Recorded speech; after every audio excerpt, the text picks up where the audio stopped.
Okay guys, మన నందమూరి తారక రామారావు గారు స్థాపించిన రికార్డ్ని ఒక మూవీ స్టార్ పొలిటికల్ పార్టీ పెట్టి ఆ పొలిటికల్ పార్టీ డెబ్యూ ఎలక్షన్లోనే 46% పోలింగ్తో 201 సీట్లు 294 సీట్ల అసెంబ్లీలో 1983లో ఆయన బద్దలు కొట్టిన రికార్డ్ని మళ్ళీ విజయ్ బద్దలు కొట్టగలరా అన్నది ఇవాళ డిస్కషన్. మీకు తెలిసిందే, విజయ్ అసలు పేరు జోసెఫ్ విజయ్ చంద్రశేఖరన్. ఆయన పెట్టిన పార్టీ టీవీకే అంటే తమిళగా వెట్రియా కడగం. తమిళగా అంటే తమిళనాడు, వెట్రియా అంటే విక్టరీ. సో దీని గురించి ఇవాళ డిస్కస్ చేద్దాం. సో ఇందులో పెద్ద సస్పెన్స్ ఏం లేదు, చాలా ఎగ్జిట్ పోల్స్ వచ్చేసాయి, దాని గురించి చాలా డిస్కషన్ అయిపోయింది. నా టేక్ ఏంటో ఈ వీడియోలో మీకు ఎక్స్ప్లెయిన్ చేస్తాను.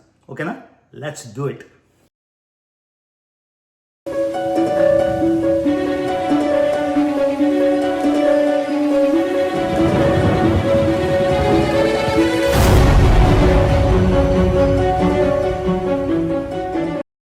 సో భారతదేశంలో సినిమా యాక్టర్లు పార్టీలు పెట్టడం, ఆ పార్టీలు సక్సెస్ఫుల్గా గవర్నమెంట్ ఫామ్ చేయడం కొత్త విషయం ఏం కాదు. మనందరికీ తెలిసిందే, మన ఇంట్రడక్షన్లో మాట్లాడినట్టు మన నందమూరి తారక రామారావు గారు ఆంధ్రప్రదేశ్లో ఎవ్వరూ సాధించలేని ఒక గోల్ని అయితే ఆయన సాధించారు. 1983లో ఆయన 46.3% ఓటింగ్తో 201 సీట్లు అయితే సెక్యూర్ చేశారు. ఆయన తర్వాత ఇంకెవరి గురించైనా హిస్టరీలో మాట్లాడుకోవాలంటే అది ఎంజి రామచంద్రన్. ఆయన కూడా ఆల్ ఇండియా అన్నా ద్రావిడ మున్నేత్ర కడగం AIADMK అన్న పార్టీని స్థాపించి 1977లో అరౌండ్ 30% ఓట్లతోని 130 సీట్లు, తమిళనాడు అసెంబ్లీ 234. సో పూర్తి మెజారిటీతో ఆయన కూడా సీఎం అయ్యారు. కానీ ఇక్కడ ఆయనకి నేను కొంచెం క్రెడిట్ తీసేస్తాను, ఎందుకంటే ఆయన 1967 నుంచి డిఎంకేలో ఎమ్మెల్యే. అంతేకాకుండా ఆయన AIADMK స్థాపించింది 1972లో. సో ఆయనకి 5 ఏళ్ళు టైం ఉండింది పార్టీ బిల్డ్ చేయడానికి. అందుకని 1972లో పార్టీని ఎస్టాబ్లిష్ చేసి 1977లో అది కూడా ఎలక్టరల్ డెబ్యూ ఆ పార్టీకి, దాన్ని 130 సీట్లతోని మొత్తానికి గవర్నమెంట్ ఫామ్ చేశారు. కాకపోతే ఇక్కడ ఎన్టీ రామారావు గారితో తేడా ఏంటంటే, ఎన్టీ రామారావు గారు అప్పుడే స్థాపించి 1982లో స్థాపించి విత్ ఇన్ నో టైం అంత హ్యూజ్ మ్యాండేట్ని తెచ్చుకున్నారు. ఇంకెవ్వరు ఆ రికార్డ్ని అయితే ఇప్పటిదాకా బద్దలు కొట్టలేదు, మీకు తెలిసిందే. సో మెయిన్గా చెప్పుకోవాల్సింది వీళ్ళిద్దరు పేర్లు. ఆ తర్వాత మిగతా ఫిల్మ్ స్టార్ గురించి మనం మాట్లాడుకుంటే 2006లో DMDK దేశీయ ముర్పోకు ద్రావిడ కడగం ఆయన విజయకాంత్, ఆయన కూడా పార్టీని స్థాపించారు. కానీ మనం మాట్లాడుకున్న ఇద్దరు ఎన్టీ రామారావు గారి లాగా, ఎంజి రామచంద్రన్ లాగా అంత గ్రేట్ విక్టరీ అయితే రాలేదు. ఒకే ఒక సీట్ వచ్చి 8 నుంచి 9% మాత్రం ఓట్లు వచ్చాయి. సో ఈ జాబితాలో చూసుకుంటే పెద్ద విషయం కాదు. ఆ తర్వాత సూపర్ పాపులర్ మన మెగాస్టార్ గారు 2009లో ప్రజారాజ్యం పార్టీ పెట్టారు. పొలిటికల్గా అది కూడా సూపర్ సక్సెస్ అని నేను అనుకోను. ఇంచుమించుగా 16% ఓట్లతోని 18 సీట్లు. ఏదైనా తప్పు అంటే ఒకటే సింగిల్ షాట్లు చేస్తున్నా, ఏదైనా స్టాటిస్టిక్స్ తప్పు ఉంటే మీకు క్షమించండి. 18 సీట్లతో ప్రజారాజ్యం పొలిటికల్ డెబ్యూ. మళ్ళీ అది కూడా ఎలక్షన్స్ ముందరే పార్టీ పెట్టి 18 సీట్లు, అందులో 2 సీట్లు ఆయన కంటెస్ట్ చేసిన, 1 సీటు పాలకొల్లు అయితే ఆయన ఓడిపోయారు. ఆ తర్వాత 2019లో ఇంకో 2 పొలిటికల్ పార్టీస్ వచ్చాయి. ఒకటి పవన్ కళ్యాణ్ గారిది, ఆయనకు కూడా మాస్ క్రేజ్ ఉన్నా కూడా ఎలక్ట్రల్ పాలిటిక్స్లో అది కూడా డెబ్యూటెంట్ పార్టీ, అంటే అప్పుడే పార్టీ పెట్టి ఎలక్షన్స్కి కంటెస్ట్ చేశారు. యాక్చువల్లీ అప్పుడే పార్టీ పెట్టలేదు, ముందే పెట్టారు అనుకుంటా. ఎనీవే ఆయనకు వచ్చిన ఓట్ పర్సంటేజ్ అయితే కేవలం 5.5, అంటే ఇంచుమించుగా 5 నుంచి 6% మధ్యలో ఆయన గెలిచింది. ఒకే ఒక సీటు, ఆయన కంటెస్ట్ చేసిన 2 సీట్లు ఓడిపోయారు, భీమవరం తర్వాత గాజువాక. ఓకే, సో ఇలా మీరు చూసుకుంటూ పోతే ఎన్టీ రామారావు గారి రికార్డ్ని కన్ను చూపు మేరలో కూడా ఎవ్వరూ బదులు కొట్టలేకపోయారు. సో మనం ఎంజీఆర్ గారి గురించి మాట్లాడాం, విజయకాంత్ DMDK గురించి మాట్లాడాం, తర్వాత చిరంజీవి గారి గురించి మాట్లాడాం, పవన్ కళ్యాణ్ గురించి మాట్లాడాం. ఇంకెవరైనా యాక్టర్స్ పార్టీ పెట్టారు అంటే తర్వాత అది అట్టర్ ఫ్లాప్ అయింది అంటే అది ఆఫ్ కోర్స్ కమల్ హాసన్ గారు. అది ఈ టీవీకే ముందర లేటెస్ట్. ఓకే, సో అది కూడా పవన్ కళ్యాణ్ గారు లాగే 2019లో మక్కల్ నీదిమయం అంటే MNM అనే పార్టీ, అది ఎంత డిజాస్టర్ అంటే compare to every film actor మనం మాట్లాడింది 3%, దగ్గర 3% ఓట్లు మాత్రమే. పవన్ కళ్యాణ్ గారిది 5.5 అంటే అందులో సగం అంటే 2.83 అని కొన్ని దగ్గర చూశాను, అరౌండ్ 3%. ఒక్క సీట్ కూడా గెలలేదు. ఓకే, ప్రజారాజ్యం 18 సీట్లు గెలిచిన, పవన్ కళ్యాణ్ గారి పార్టీ జనసేన 1 సీటు గెలిచిన, కమల్ హాసన్ అంత పెద్ద యాక్టర్, అంత పాపులర్ యాక్టర్, అంటే national actor, nationally recognised best actor, అంత ఫేమస్ అయిన ఆయన ఎంఎన్ఎంతోని ఒక డిజాస్టర్ అంటే ఎలక్ట్రల్ పాలిటిక్స్లో. సో ఇప్పుడు ఈ ఎలక్షన్లో 2026లో కూడా ఎలా అయితే ఎన్టీ రామారావు గారి లాగా, చిరంజీవి గారి లాగా, పవన్ కళ్యాణ్ లాగా అండ్ కమల్ హాసన్ లాగా అండ్ విజయకాంత్ లాగా, నేను ఎంజీఆర్ గారిని పక్కన ఎందుకు పెట్టేస్తున్నానంటే మీకు ఆల్రెడీ ఎక్స్ప్లెయిన్ చేశాను. 1967 నుంచి ఎమ్మెల్యే, 72లో అన్నా డిఎంకే, ఆ తర్వాత 77లో మ్యాసివ్ విక్టరీ. ఓకే, సో మళ్ళీ టీవీకే అంటే తమిళగా వెట్రియ కళగం, వెట్రియా అంటే వెట్రీ, తమిళగా అంటే తమిళనాడు. ఆయన పేరు ఫుల్ పేరు, అసలు పేరు అయితే జోసెఫ్. ఆయన విజయ్ అని పాపులర్, అది only screen name. So Joseph Vijay Chandrasekaran, ఈయన ఎలాంటి మ్యాండేట్ తీసుకొస్తారు, ఎలాంటి ఎలక్ట్రల్ పాలిటిక్స్ వస్తుంది, దీని గురించి అయితే ఆయన అసలు ముఖ్యమంత్రి అవుతారా, అది మోస్ట్ ఇంపార్టెంట్. సో చాలా ఎగ్జిట్ పోల్స్ వచ్చేసాయి. ఎగ్జిట్ పోల్స్ రాకముందు రకరకాల ఒపీనియన్స్. సో ఎగ్జిట్ పోల్స్ చూస్తే నాకు కూడా ఆశ్చర్యం వేసింది. నేను ముందర ఏమనుకున్నానంటే విజయ్ ప్రతి ఓటు, విజయ్కి వచ్చే ఓట్లన్నీ నార్దర్న్ తమిళనాడులో వస్తాయి, సదర్న్ తమిళనాడు, వెస్టర్న్ తమిళనాడులో అంత ఇంపాక్ట్ ఉండకపోవచ్చు అని నేను పర్సనల్గా అనుకున్నాను. విజయ్కి మెయిన్గా యంగ్స్టర్స్, యూత్ ఓటు, ఎందుకంటే పాపులర్ మూవీ స్టార్ కాబట్టి నేనేమనుకున్నానంటే, అంటే నా ఒపీనియన్ ఎగ్జిట్ పోల్స్ రాకముందు ఈయన డిఎంకే నుంచి ఓట్ బాగా కట్ చేస్తారు, దీనివలన డిఎంకేకి నష్టం, ఈయనకి నష్టం. తర్వాత మీరు విజయ్ స్పీచెస్ అన్ని చూస్తే ప్రైమరీగా anti DMK slogans, anti DMK, ఎందుకంటే డిఎంకే ఇప్పుడు పవర్లో ఉంది కాబట్టి మొత్తం అంతా కూడా యాంటీ డిఎంఏ సెంట్రిక్ నెక్సెస్లోని ఆయన మాట్లాడారు. సో దాన్ని బట్టి నేనేమంటున్నానంటే డిఎంకే ఓట్లు ప్లస్ ఏంటంటే విజయ్ క్రిస్టియన్ కాబట్టి యూజువల్గా అన్నా డిఎంకేలోని హిందూ సెంట్రిక్ పార్టీ ప్లస్ బీజేపీతో టైప్ ఉంది కాబట్టి ముస్లిమ్స్ అండ్ క్రిస్టియన్స్ ఆబ్వియస్గా డిఎంకేకి ఓట్ చేస్తారు. అండ్ విజయ్ కూడా క్రిస్టియన్ కాబట్టి క్రిస్టియన్ ఓటు ఆల్సో ఆంధ్రప్రదేశ్లో ఎలా అయితే క్రిస్టియన్ ఓటు చాలా కన్సిడరబుల్లో, అన్అఫీషియల్గా 25% క్రిస్టియన్ పాపులేషన్ ఆంధ్రప్రదేశ్లో, అలానే తమిళనాడులో కూడా అన్అఫీషియల్గా చాలా హ్యూజ్ పాపులేషన్ ఉంది, ఎస్పెషల్లీ నార్దర్న్ బెల్ట్లో. సో వీళ్ళందరూ విజయ్కి ఓటు వేయడం వల్ల డిఎంకేకి నష్టం అని నేను అనుకున్నా. కానీ ఒపీనియన్ పోల్స్ ఇక్కడ పెడతాను, ఈ గ్రూప్ ఆఫ్ ఒపీనియన్ పోల్స్, ఈ ఒపీనియన్ పోల్స్ చూస్తుంటే చాలా ఆశ్చర్యంగా ఉన్నాయి. నేను అనుకున్న దానికంటే చాలా వ్యత్యాసంగా ఉన్నాయి. నేను ఊహించింది ఏంటంటే అన్నా డిఎంకేకి అంటే ఎక్కువ సీట్లు వస్తాయి, ఎందుకంటే విజయ్ కట్ చేస్తాడు కాబట్టి. విజయ్కి ఎంత లేదన్నా 10 నుంచి 20% ఓట్లు వచ్చినా 30%, 40% అవుట్లేయర్. మీరు ఇక్కడ పోల్స్ చూస్తే యాక్సిస్ పోల్ మాత్రం చాలా అవుట్లేయర్ అంటే అన్నీ ఒకలాగా ఉంటే ఇది వేరే విధంగా అని ఒక్కసారి ఇక్కడ పెడుతున్నాను. ఇది ఒకసారి చార్ట్ చూడండి. సో ఇక్కడ చూస్తున్న పోల్స్ ప్రకారం ఏదో విధంగా అంటే మళ్ళీ అవుట్లయర్ ఒకటి తీసిన అందులో కూడా విజయ్కి యాక్సిస్లో ఎంత 98 నుంచి 120 ఇచ్చారు. తమిళనాడు అసెంబ్లీ 234, అంటే మెజారిటీ కావాలంటే 118 కావాలి.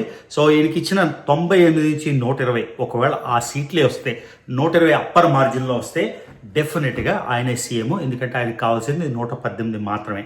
ఒకవేళ ఈ యాక్సిస్ పోల్ ప్రకారం కొంచెం ఓట్లు కానీ తగ్గితే అప్పుడు డెఫినెట్గా ఈయన ప్రైమరీగా యాంటీ డిఎంకే కాబట్టి అన్నా డిఎంకేకి ఈ ఎపిసోడ్లో అంటే ఈ పోల్లోని 23 సీట్లు, 23 నుంచి 100 సీట్లు ఇచ్చేసారు రేంజ్. సో ఎన్ని సీట్లు వచ్చినా కూడా విజయ్ సీఎం అవడానికి 100% అయితే ఛాన్స్ ఉంది, ఇది కరెక్ట్ అయితే. ప్లస్ అన్నా డిఎంకే సపోర్ట్తోని, అన్నా డిఎంకే అంటే అన్నా డిఎంకే అండ్ బీజేపీ సపోర్ట్తోని విజయ్ సీఎం అవడానికి ఛాన్స్ ఉంది. ఒకవేళ కానీ విజయ్ సీఎం అయితే ఎన్టీ రామారావు గారి తర్వాత ఎంజీ రామచంద్రన్ తర్వాత విజయే డైరెక్ట్గా ఫస్ట్ ఎలక్షన్తోనే, ఆ పార్టీ రిజిస్టర్ అయిన ఫస్ట్ ఎలక్షన్తోనే సీఎం అవడం అది చిన్న విషయం అయితే కాదు. కానీ ఇక్కడ పోల్స్ చూస్తుంటే మెజారిటీ పోల్స్ అన్నీ కూడా డిఎంకేకే ఇస్తున్నాయి, అంటే మెజారిటీ సీట్. నేను అనుకున్న లాజిక్ కింద చెప్పినట్టు ఈ రెండు కట్ అయిపోవడం వల్ల అన్నా డిఎంకేకి ఉంటుంది అని. సో బేసిక్గా మనకు తెలిసిందే ఎగ్జిట్ పోల్స్ని నమ్మడానికి లేదు. ఈ మధ్యన ఏ ఎగ్జిట్ పోల్ కూడా కరెక్ట్ అవ్వట్లేదు, ఎందుకంటే ఎగ్జిట్ పోల్స్ రకరకాలు ఇస్తారు. ఢిల్లీలోని కరెక్ట్ అవ్వలేదు, హర్యానాలోని ఈ మధ్యన హర్యానా ఎలక్షన్లోని ఘోరాతి ఘోరంగా ఎవ్వడు బీజేపీ వస్తుందని ఎక్స్పెక్ట్ చేయండి బీజేపీ అయితే బాగా గెలిచింది హర్యానా అసెంబ్లీ పోల్స్లో. ఢిల్లీలో కూడా చాలామంది ఆపే గెలుస్తుంది అని అనుకున్నారు, అది కూడా బీజేపీ బాగా మెజారిటీతో గెలిచింది. సో ఎగ్జిట్ పోల్స్ని నమ్మడానికి లేదు. మే 4th ఏం జరుగుతుంది అనేది చాలా ఆసక్తిగా ఉంది. సో నేను మొదట అనుకున్నట్టు విజయ్కి ప్రైమరీగా నార్దర్న్ తమిళనాడులో ఓటు వస్తాయి కాబట్టి అన్నా డిఎంకే సౌత్ అండ్ వెస్ట్లో స్ట్రాంగ్ కాబట్టి అన్నా డిఎంకేకి గుడ్ ఛాన్స్ ఉంది విన్ అవ్వడానికి అని నేను అనుకున్నాను. కానీ అన్ని రకాల ఒపీనియన్ పోల్స్ ఒకటి కాదు, ఈ 2, 3 ఇక్కడున్న 7, 8 పోల్స్ చూస్తుంటే డిఎంకే మళ్ళీ పవర్ రావడానికి గుడ్ ఛాన్స్ ఉంది అనిపిస్తుంది. సో మీరు ఇక్కడ టీవీకే పోల్స్ చూస్తుంటే కొంతమంది కేవలం 4 నుంచి 10 సీట్లు, కొంతమంది 16 నుంచి 26, 18 నుంచి 34. ఏ విధంగా అయినా కూడా అంటే చిరంజీవి గారి ప్రజారాజ్యం పార్టీ 18 వచ్చాయి. ఆ రేంజ్లోనే విజయ్ కూడా లోయెస్ట్ ఎక్స్పెక్టేషన్ అట్లీస్ట్ 10 నుంచి 18 సీట్లు వస్తాయి. ఒకవేళ 10 నుంచి 18 సీట్లు వచ్చి అన్నా డిఎంకేకి అంటే హంగ్ అసెంబ్లీ అయితే అంటే మనకు కావాల్సిన 118, చాలా ఒపీనియన్ పోల్స్లోని మినిమం 120 నుంచి 125 ఇచ్చారు డిఎంకేకి. ఒకవేళ డిఎంకేకి 120 ఇస్తే ఇంకా మనకు క్వశ్చనే లేదు, డిఎంకేనే గవర్నమెంట్ ఫామ్ చేస్తుంది. మళ్ళీ స్టాలిన్ గారే రెండోసారి చీఫ్ మినిస్టర్ అవుతారు. తమిళనాడులో కూడా చాలా ఇంపార్టెంట్, కేరళ లాగే రొటేషన్ పార్టీలు అంటే ఎలా అంటే ఒకసారి డిఎంకే వస్తే నెక్స్ట్ ఏఐడిఎంకే వస్తుంది, ఒకసారి ఏఐడిఎంకే వస్తే నెక్స్ట్ ఇంకేదో వస్తుంది. సో తమిళనాడు హిస్టరీలో ఓన్లీ 2 సార్లు సెకండ్ టైం గవర్నమెంట్ వచ్చింది, అది ఎంజి రామచంద్రన్ గారు, ఆయన రెండోసారి విన్ అయ్యారు. కానీ చాలామంది దాన్ని కంప్లీట్ అవ్వని ఇది, ఎందుకంటే రెండోసారి ఆయన గెలిచినా కూడా కాన్సిక్యూటివ్గా ఆయన అయితే ఆ టర్మ్ కంప్లీట్ చేయలేదు, ఎందుకంటే మధ్యలోనే చనిపోయారు కాబట్టి. ఆ తర్వాత జయలలిత గారు కూడా రెండోసారి గెలిచారు కానీ ఆవిడ కూడా టర్మ్ని కంప్లీట్ చేయలేదు. సో తమిళనాడులోని ఎవ్వరూ కూడా 2 సార్లు కాన్సిక్యూటివ్గా చీఫ్ మినిస్టర్ అవ్వలేదు. కాబట్టి ఒకవేళ కరుణానిధి కాదు స్టాలిన్ మళ్ళీ సీఎం అయితే అది కూడా ఒక రకమైన రికార్డు, ఎందుకంటే గత 20-30 సంవత్సరాల్లో ఎవ్వరూ రెండోసారి సీఎం అయ్యి 5 ఏళ్ళు కంప్లీట్ చేయలేదు. ఒకవేళ స్టాలిన్ సీఎం అయ్యి ఆయన 5 ఏళ్ళు కంప్లీట్ చేస్తే అది నిజంగా తమిళనాడు పాలిటిక్స్లో హిస్టరీ. సో ఇప్పుడు మనం అందరం వెయిట్ చేయాల్సింది మే 4 వరకు విజయ్ సక్సెస్ఫుల్గా సీఎం అవుతారా. ఒకవేళ విజయ్కి నిజంగానే 10 నుంచి 20 సీట్లు వచ్చి హంగ్ అసెంబ్లీ వస్తే చాలామంది అంటే మళ్ళీ చెప్పే కదా ఈ ఎగ్జిట్ పోల్స్ నమ్మడానికి లేదు, ఎగ్జిట్ పోల్స్ కరెక్ట్ అవుతాయో లేదో తెలీదు. ఒకవేళ కానీ అన్నా డిఎంకేకి ఇద్దరికి 100 విజయ్కి 34 వస్తే 234 కాబట్టి మళ్ళీ బీజేపీ మాయావతి గారు గెలిచినప్పుడు బీజేపీ ఎలా అయితే అవుట్ సైడ్ సపోర్ట్ ఇచ్చి మాయావతిని సీఎం చేశారో, ఎందుకంటే అప్పుడు ములాయం సింగ్ యాదవ్ సమాజ్వాదీ పార్టీని బయట ఉంచడానికి ఎలా అయితే మాయావతిని సీఎం చేశారో అలాగా డిఎంకేని బయట ఉంచడానికి, ఎందుకంటే డిఎంకే కాంగ్రెస్ అలయన్స్ ఉంది. సో కాంగ్రెస్కి ఈ అలయన్స్లో ఎంత వస్తాయి అని సో చాలామంది ఎక్స్పర్ట్లు నేను తమిళనాడు పాలిటిక్స్ కొంచెం ఫాలో అయ్యి చూస్తే వాళ్ళు ఏమన్నారంటే ఒకవేళ డిఎంకే వస్తే డిఎంకే ఎలియన్స్కి వస్తాయి, డిఎంకే సింగిల్గా రావు అని. ఎందుకంటే హైయెస్ట్ ఎస్టిమేట్ మీరు చూస్తుంటే 120, 130 ఉన్నాయి. ఆ 130లోని కాంగ్రెస్కి ఒక అట్లీస్ట్ 20 సీట్లు వస్తాయి. కాబట్టి డిఎంకే బై ఇట్ సెల్ఫ్ అయితే మెజారిటీ రాదు. సో డిఎంకే లెడ్ ఎలియన్స్కే మెజారిటీ వస్తుంది. ఒకవేళ కానీ ఆ 118 సీట్లు రాకపోతే హంగ్ అసెంబ్లీ అయితే అన్నా డిఎంకే సపోర్ట్తోని విజయ్కి మళ్ళీ ఛాన్స్ ఉంది. ఏదేమైనా కూడా ఎలక్షన్స్కి కొద్ది రోజుల ముందే ఒక పొలిటికల్ పార్టీని స్థాపించి దాన్ని ఐడియాలజీ పరంగా ఒక స్పెసిఫిక్ ఐడియాలజీ ఏం లేకపోయినా సక్సెస్ఫుల్గా బై పార్టీ సిస్టమ్ అయిన అన్నా డిఎంకే అండ్ అన్నా డిఎంకే ఏదైనా సరే మీరు కాంగ్రెస్ అయినా బీజేపీ అయినా వీటితో పాటు కలిసి పోటీ చేయాల్సిందే కానీ ఇండివిజువల్గా పోటీ చేసే ప్రసక్తి లేదు. కాబట్టి సో డిఎంకే అలయన్స్ అన్నా డిఎంకే అలయన్స్ కాక ఒక థర్డ్ పార్టీగా టీవీకి ఆవిర్భవించడం ఒక గ్రేట్ అచీవ్మెంట్, ఎస్పెషల్లీ విజయ్కి. అది కూడా స్టార్ట్ చేసిన కొద్ది రోజుల్లోనే పార్టీ పెట్టి మనమైతే మళ్ళీ ఎలక్షన్ రిజల్ట్స్ అయ్యే వరకు చూడాలి. ఒకవేళ జనసేన ఎలా అయితే 2019లో చాలా భారీగా ఊహించారో కానీ పవన్ కళ్యాణ్ గారి పార్టీకి కేవలం 5.5% వచ్చాయి. సో విజయ్కి పవన్ కళ్యాణ్ గారి కన్నా ఎక్కువ పర్సెంట్ అండ్ ఎక్కువ సీట్లు వస్తాయో లేదో చూడాలి. ఒకవేళ వచ్చినట్టయితే అది ప్రజారాజ్యం లెవెల్లో 16% వచ్చి 18 సీట్లు వస్తాయా, లేకపోతే డిఎండికే దేశీయ ముర్పోకు ద్రావిడ కడగం విజయకాంత్ గారి పార్టీలాగా ఒకే సీట్ వచ్చి 8% ఓట్లు వస్తాయా, అదేదో మనం వెయిట్ చేయాల్సిందే. నా ఒపీనియన్ అంటే నా ప్రెడిక్షన్ ఏంటంటే ఆబ్వియస్గా ఇది చీకట్లో బాణం, ఇదేమీ నేను ఒపీనియన్ పోల్ చేయలేదు, అనాలిసిస్ చేయలేదు. నేనేమనుకుంటున్నానంటే ఫర్ సమ్ రీజన్ నేను అనుకుంటున్నా ఏఐడిఎంకే ఓట్ల కంటే విజయ్ డిఎంకే ఓట్లు వేసి చీలుస్తాడు కాబట్టి, ప్లస్ ఆయన టోటల్గా యాంటీ డిఎంకే చేస్తున్నాడు కాబట్టి విజయ్ తన మట్టుగా తను గెలవలేడు అని చాలామంది విశ్వసిస్తారు. కాబట్టి ఏదైతే యాంటీ డిఎంకే ఓటు ఉందో అది డిఎంకే దగ్గర ఇక్కడ టీవీకే విజయ్ పార్టీలో స్ప్లిట్ అయ్యి మెజారిటీ అన్నా డిఎంకేకి వెళ్తారు. కాబట్టి by a whisker Anna DMK అలయన్స్కి, అన్నా డిఎంకే అండ్ బీజేపీ అలయన్స్కే బెటర్ ఛాన్సెస్ ఉందేమో అని అనిపిస్తుంది.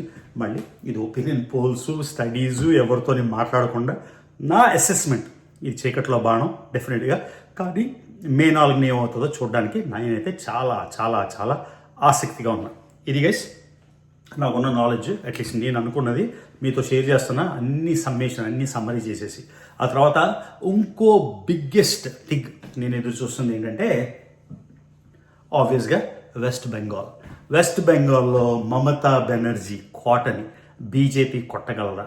ఎందుకంటే వెస్ట్ బెంగాల్లోని మీకు తెలుసు లెఫ్ట్ ఫ్రంట్ కంటిన్యూస్గా ఎన్నో ఏళ్ళు చేసింది.